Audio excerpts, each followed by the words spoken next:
En menos de un mes, Rusia y los Estados Unidos acordaron combatir contra el Estado Islámico en Siria y en menos de un mes se deshizo el acuerdo. Vemos el informe.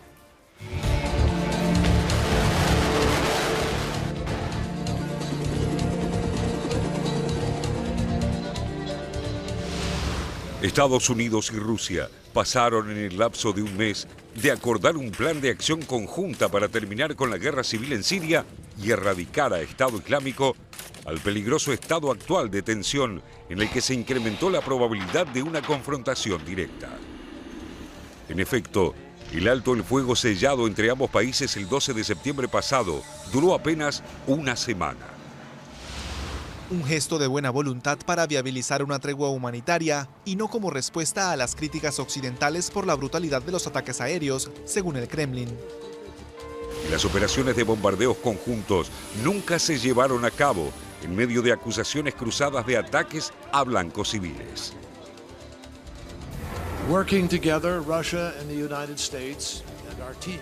El acuerdo ruso-estadounidense, que contenía cláusulas secretas que Washington ni siquiera participó a sus aliados de la OTAN, fue el segundo intento del año de lograr un cese de las hostilidades en una guerra en la que participan múltiples actores nacionales con agendas propias y opuestas. En el tiempo transcurrido, Rusia se involucró más a fondo en su apoyo militar al gobierno del presidente sirio Bashar al-Assad, particularmente en Alepo, donde la mitad de esa ciudad estratégica es controlada por grupos insurgentes islámicos encabezados por el Frente al-Nusra, al que terminaron por subordinarse los rebeldes no yihadistas, apoyados por Estados Unidos y sus aliados regionales. A su base naval en el puerto sirio de Tartus, que Moscú mantiene desde 1971 por un acuerdo con Damasco, se sumó la base aérea de Jmeimin, al sur de la ciudad de Latakia, desde la que operan aviones de combate Sukhoi, capaces de ser desplegados en pocos minutos para misiones de bombardeo.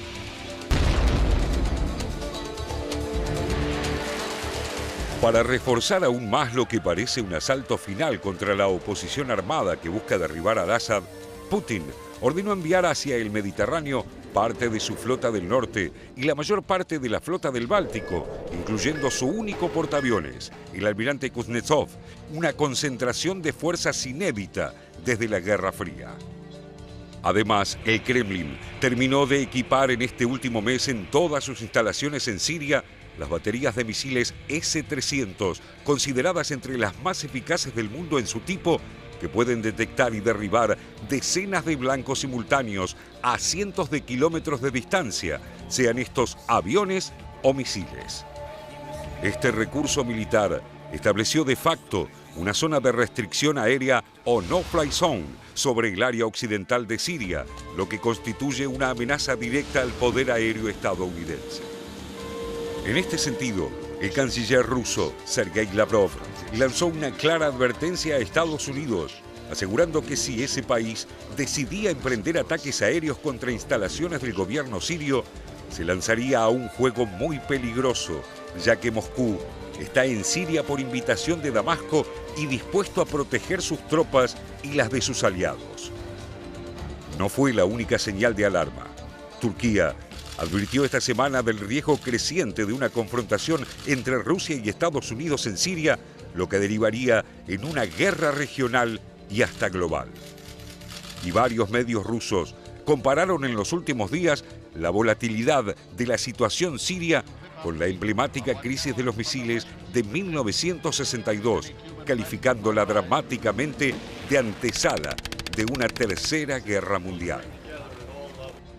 Соединенным Штатам пора бы уже выполнить обещание, которое дал директор ЦРУ нам 10 месяцев назад, о том, что Соединенные Штаты смогут размежевать так называемую умеренную оппозицию от террористов. Не в состоянии Соединенные Штаты ни своих союзников региональных привести к порядку, ни, так сказать, нусровцев, выпущенных ими как джин из бутылки, привести в порядок. А вот, так сказать, с красивыми речами выступать Соединенные Штаты, конечно, научились. Moscú está particularmente inquieto por las amenazas de países occidentales como Francia, con el que también se erosionó mucho la relación bilateral en las últimas semanas, que amaga con acusar al gobierno ruso por crímenes de guerra en la Corte Penal Internacional a raíz de los incesantes bombardeos en Alepo, que han causado cientos de víctimas civiles. But let us be real. Terrorists are not the ones dropping bunker-busting bombs on hospitals and civilian homes in eastern Aleppo, nor are they besieging civilians there. The Assad regime and Russia are. Para aliviar este frente, tanto Rusia como Siria anunciaron un alto de los ataques aéreos a esa ciudad para permitir la salida de civiles y el retiro de heridos. Naciones Unidas saludó la iniciativa, aunque advirtió que se necesita una pausa más prolongada para poder ingresar la ayuda en la zona.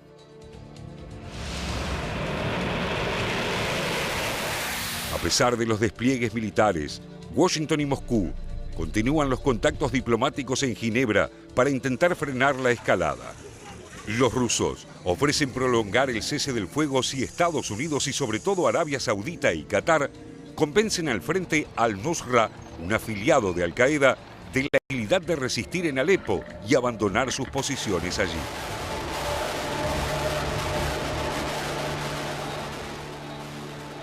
Pero el desacuerdo principal se centra en la continuidad de Assad, ahora muy fortalecido por el apoyo ruso. Estados Unidos nunca abandonó la idea de propiciar un cambio de régimen en Siria. La candidata presidencial demócrata Hillary Clinton en 2009 llegó a alabar al presidente sirio como un reformista.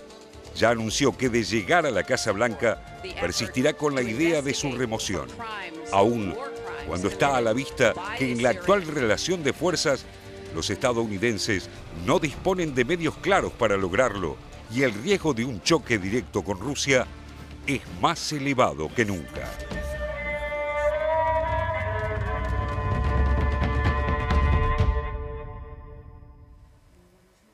Si hablamos de Siria, hoy hablamos de Alepo, la ciudad que queda al norte, la ciudad en la cual hay una enorme crisis humanitaria. Esta enorme crisis humanitaria se ve sobre todo en los ataques del propio régimen de Bashar al-Assad y los de Rusia contra objetivos civiles. Por esto, François Hollande, el presidente de Francia, ha pedido llevar esto a la Corte Penal Internacional. Siria no forma parte de ella.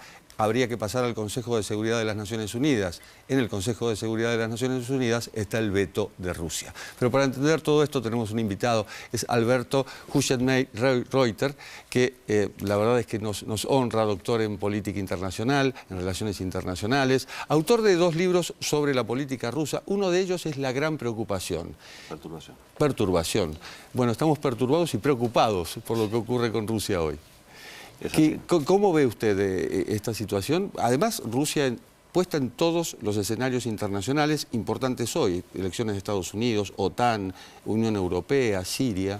Sí, Jorge, vos tenés razón en decir que Rusia está presente prácticamente en todos los escenarios. Había un antiguo ministro de Relaciones Exteriores de la Unión Soviética, Andrei Gromyko, que decía que ningún conflicto en el mundo podía resolverse sin la intervención o la participación de la Unión Soviética.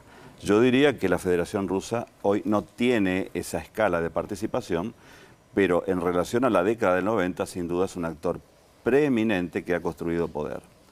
Yo soy un poco escéptico en decir que estamos en una nueva Guerra Fría. Yo creo que no estamos en una Guerra Fría, puesto que la Guerra Fría implicó un patrón de relaciones y de pugna interestatal entre Washington y Moscú que abarcó todo el mundo y mucho más allá. Implicó una ecuación de ellos y nosotros, es decir, en términos ideológicos, el ellos nunca iba a desaparecer hasta que desapareciera el nosotros, ¿no? Hay una relación de pugna irreductible. Y no hay misiles apuntándose mutuamente, en principio.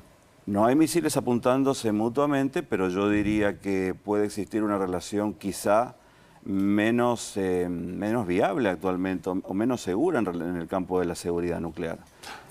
Porque los dos países continúan teniendo miles de cabezas nucleares, ¿no? ¿Por qué será que octubre es tan importante en Rusia siempre? Y este octubre, después de haber arrasado en las elecciones de la Duma, de la Cámara Baja, Putin da su discurso de apertura de sesiones en el cual habla de potencia defensiva y de una forma de restaurar el poder ruso en el exterior. Algo así como me siento avergonzado por lo que ha pasado después de la caída del muro y después de la desintegración de la Unión Soviética, Alberto. Yo creo que las palabras de Putin necesariamente deben ser incluidas en un contexto estratégico. Yo, Jorge, considero que lo que está pasando hoy en Rusia, en Siria, particularmente en Siria, pero no solamente en Siria, sino también en Ucrania, lo que pasó antes en Georgia, tienen un patrón que pasa por la recuperación estratégica de Rusia y, en segundo lugar, por una cuestión relativa con la reparación de Rusia frente a Estados Unidos. Yo no hablo tanto de Occidente. Cuando hablo de Occidente, considero que Occidente es Estados Unidos. La pregunta que me hago es si cuando terminó la Guerra Fría, allá por los años estratégicos, 1989, 1991, dejó Occidente de considerar al Estado continuador de la Unión Soviética, la Federación Rusa, una posible o eventual amenaza, a juzgar por la serie de acontecimientos que hubo en la década del 90, particularmente la ampliación de la OTAN y particularmente la segunda ampliación de la OTAN. Yo diría que no. Yo diría que Estados Unidos continuó manteniendo un patrón basado en la política de poder que le había permitido ganar la Guerra Fría a Estados Unidos. Digo a Estados Unidos porque Yeltsin y su ministro de Relaciones Exteriores, Kozyrev, hicieron otra lectura, para mí insólita en la política internacional, y ese patrón de poder por parte de Estados Unidos la continuó desde el fin de la Guerra Fría hasta hoy. ¿En qué consistió? En desarrollar determinadas políticas de maximización de poder o técnicas de poder, con el fin de lograr que nunca se recuperara la Federación Rusa y volviera eventualmente a ser un nuevo desafío. José. Alberto, vos decías que no es del todo correcto hablar de una nueva Guerra Fría en el sentido de que la Guerra Fría implicaba, por parte de los dos polos, de Estados Unidos y la Unión Soviética, la idea de que uno no podía sobrevivir si el otro seguía existiendo, digamos, y ahora con todos estos problemas hay la idea de que puede haber una convivencia, aún si es una convivencia llena de tensiones. También la Guerra Fría se desplegaba en todo el tablero mundial, digamos. Ahora, estas tensiones parecen ahora más focalizadas que en Europa Oriental, en Siria, en algunos lugares. En América Latina no hay una Guerra Fría entre Estados Unidos y la Unión Soviética como pudo haber. Ahora, en estos lugares donde está focalizado, ¿cuál es el nivel de peligrosidad y cuál es el riesgo de que esto escale hacia situaciones de conflicto mayor? En cualquiera de las dos principales placas geopolíticas, es decir, en Europa Central o en la zona del Medio Oriente, puede haber una escalada. De hecho, en la zona de Europa Oriental hay una escalada en cuanto a armamentos. Ahora, lo que quiero decir en relación a tu interesante pregunta es que la Guerra Fría implicó una situación de pugna interestatal en base a modelos alternativos que podían gustar o no. Yo creo que eso hoy no está, más allá de que algunos autores como Robert Kagan sostiene que el autoritarismo puede significar algún tipo de modelo en el futuro. Pero cuando yo miro el mapa de Europa Oriental y veo la cantidad de concentración de fuerzas que existen en este momento por el lado de la alianza política militar, que es la OTAN, y las Fuerzas Armadas de Rusia, yo creo que allí puede escalar una situación como consecuencia de un deterioro en la zona oriental de Ucrania. Ese diría que es un escenario con un color amarillo. Porque, ¿qué pasa en esa zona? Esta es una línea geopolítica roja para Rusia. Y yo creo que Occidente, esta es una percepción muy personal, yo creo que Occidente, desde el fin de la Guerra Fría hasta hoy, ha sostenido políticas de maximización de poder que no respetaron la sensibilidad geopolítica de Rusia. O sea, fue un error la ampliación de la OTAN, está diciendo vos. Sí, José, si uno sigue, por ejemplo, a los especialistas realistas, ni siquiera tomo especialistas que pueden tener otra posición.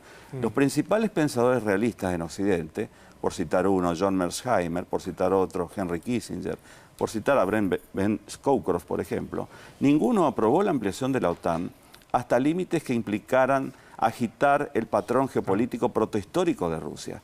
¿Qué es lo que está pasando ahora? Rusia puede soportar cualquier situación menos que se le acerquen fuerzas a su espacio nacional, que es lo que está pasando ahora. El declive geopolítico de Rusia como consecuencia de la pérdida de la Guerra Fría no quedó entonces, quedó ante decisiones tomadas por parte de Occidente en ampliar la OTAN al este de Europa y posteriormente al este del este de Europa, lo que tocó finalmente fibras geopolíticas que son las que hoy nos presentan escenarios de inestabilidad y posible escalada en esa región. Y de las que nos estamos ocupando. Raúl. Doctor, lo vuelvo al escenario de Siria.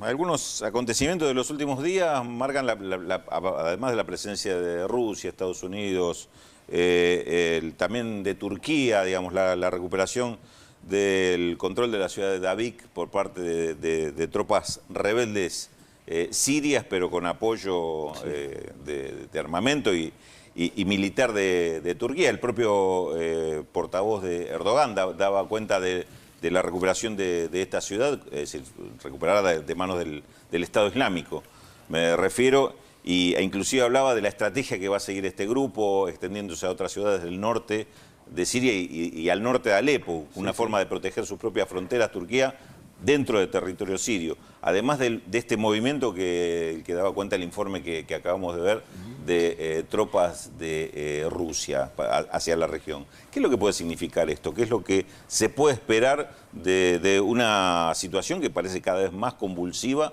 Si no es una guerra fría, por lo menos es un escenario altísimamente conflictivo y delicado. Sí, Raúl, coincido con tus palabras. Ahora, yo tengo una mirada que va más allá de la injerencia o la invitación que hace el presidente sirio a Putin para apoyar la ofensiva en Siria. Yo creo que Rusia en Siria es algo más que mantener la plaza geopolítica en el Mediterráneo, es algo más que mantener el tráfico de armas con Siria y hacia Medio Oriente. Y creo que pasa por una cuestión relativa a reequilibrar el tablero internacional, particularmente con Estados Unidos. Lo que vuelvo un poco a lo que dije antes, lo que tenemos que tener presente hoy cuando analizamos el conflicto de Siria es que es un conflicto básicamente intraestatal. Pero hay líneas interestatales que se cruzan y por lo tanto dificultan mucho más ese conflicto, que pasan por las rivalidades que sostienen Arabia Saudita, Turquía e Irán como actores regionales, pero por fuera de esas tensiones están las tensiones mayores que tienen que ver con la de Estados Unidos y Rusia, que son las principales, puesto que Rusia no va a permitir una suerte de nuevo fracaso en cuanto a humillación frente a Estados Unidos. Siria siempre ha sido un Estado cliente de Rusia y la política exterior de Putin hoy en Medio Oriente, particularmente en Siria, dista completamente de la última Unión Soviética, de los últimos tiempos de Gorbachev. Fíjese esta relación que hago. En agosto de 1990, cuando Irak invade la petromonarquía de Kuwait, la Unión Soviética no se opone a la resolución de Naciones Unidas para acudir a esa región y evitar esta toma por parte de Irak. La Unión Soviética no se opone, es decir, que ese día terminó la Guerra Fría, cuando la Unión Soviética dejó de apoyar a un Estado cliente. Hoy en día pasa totalmente lo contrario, puesto que para mí existe una relación directa entre Georgia, Ucrania y Siria como consecuencia de la proyección de poder que ha construido Rusia, que tiene un objetivo para mí bastante evidente, que es lograr tener control sobre el Mediterráneo oriental. El puerto de Tartus en particular. El puerto de Tartus está, pero ir algo más. Si uno sigue, por ejemplo, lo que está haciendo Rusia en materia de nuevos armamentos o nuevos desarrollos en el Mar Negro, la modernización que está llevando a cabo en las plazas portuarias militares de Sebastopol, una vez reincorporado o anexada Crimea al territorio de la Federación Rusa, evidentemente hay un objetivo geopolítico que pasa por no solamente un acto de reparación frente a Estados Unidos o evitar que Estados Unidos continúe desarrollando políticas de poder que restrinjan el poder de Rusia, sino tener una presencia geopolítica en el Mediterráneo. Todo pasa por la reparación, evidentemente, y también en la política interna. Esta es una realidad, por eso la votación a Putin, es decir, este respaldo a Putin a lo largo de los años. Próxima pregunta, Natalia. Sí, Alberto, estamos hablando de un marco más geopolítico y macro, si se quiere, y efectivamente hay una obsesión también de Occidente. La última etapa de The Economist, Putinism, está dedicada nuevamente, como durante la crisis de Crimea, Putin, a Rusia, al imperio que se le achaca que está construyendo Putin. Uno puede coincidir o no, pero quiero saber si desde el punto de vista humano cree que está haciendo bien las cosas Putin en Siria. Realmente lo que uno ve de Alepo no tiene límites en cuanto a la tristeza y a la desesperación que se genera, porque los errores son de Occidente, pero también de las fuerzas rusas, combatiendo no solo terroristas, sino defendiendo el régimen de Bashar al-Assad, ¿no? Sí, es una pregunta interesante porque trae a la discusión la cuestión de los pueblos. Jorge, cuando hablaba hoy, al principio dijo, hoy hay más política internacional que política extranjera. Yo creo interpretar que lo que él dijo es que hay mucha actuación de los estados por encima de cuestiones que tienen que ver hacia adentro de los estados. Aquí tenemos, Natacha, una pugna y un fracaso. Siria para mí es una pugna y un fracaso. La pugna tiene que ver con lo que venimos hablando, ¿no? Las rivalidades intraconfesionales hacia adentro de Siria y las rivalidades interestatales que operan dentro de Siria y por lo tanto dificultan este país en el que existe una galaxia de grupos en pugna. Y el fracaso, el gran fracaso, tiene que ver con que las organizaciones intergubernamentales han visto reducida completamente la posibilidad de salvaguardar los bienes mayores de los pueblos. Por lo tanto, si hoy analiza lo que está pasando en Alepo, prácticamente han desaparecido toda línea de ayuda humanitaria. Yo entiendo la pregunta, pero quiero decirte que en cuestiones de política internacional, las relaciones internacionales están por sobre las cuestiones relativas al componente humanitario, que es importante, y tuvo una situación de anhelo cuando terminó la Guerra Fría. Cuando terminó la Guerra Fría se pensaba que era la hora de los pueblos y todo lo que iban a hacer los países era para establecer una mejor justicia internacional. No ha pasado así. Hablábamos de Alepo como sinónimo de Siria. ¿Qué pasa en este momento en Irak? Más precisamente en Mosul, la segunda ciudad al norte del país. Bueno, en Mosul tenemos una cuestión ya en Irak propia.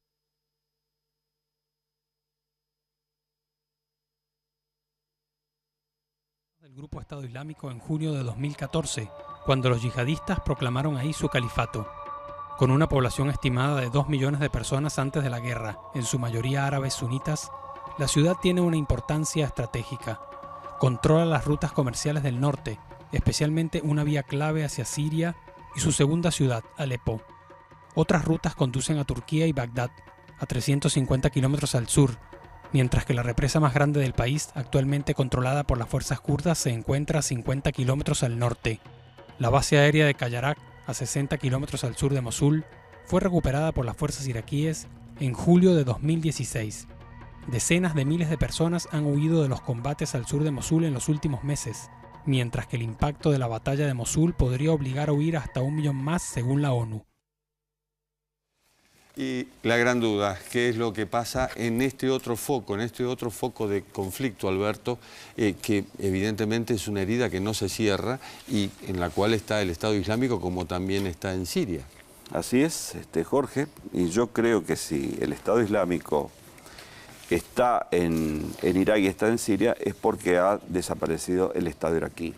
Esa es mi hipótesis. Lo que quiero decir con esto es que al producirse la intervención sin autorización del Consejo de Seguridad de Naciones Unidas de Occidente en 2003, a partir de allí yo creo que empezaron los problemas relacionados con la convulsión en Medio Oriente. Porque al derrumbarse el Estado iraquí, particularmente al desaparecer las Fuerzas Armadas, a desaparecer todo el complejo de inteligencia, al desaparecer toda la burocracia iraquí, evidentemente muchos de esta gente que eran muchos, ¿no? Porque los países árabes trabajan con mucha estructura estatal, se dirigieron hacia organizaciones como por ejemplo el Estado Islámico. De manera que mi hipótesis es que si hoy existe el Estado Islámico es porque dejó de existir el Estado de Irak. En Mosul lo que tenemos es una pugna relativamente última en relación con la eventual desaparición del Estado Islámico o Daesh, para no darle la entidad estatal. Yo creo que el Estado Islámico va a sucumbir finalmente, militarmente, y militarmente entre comillas, porque difícilmente vaya a desaparecer.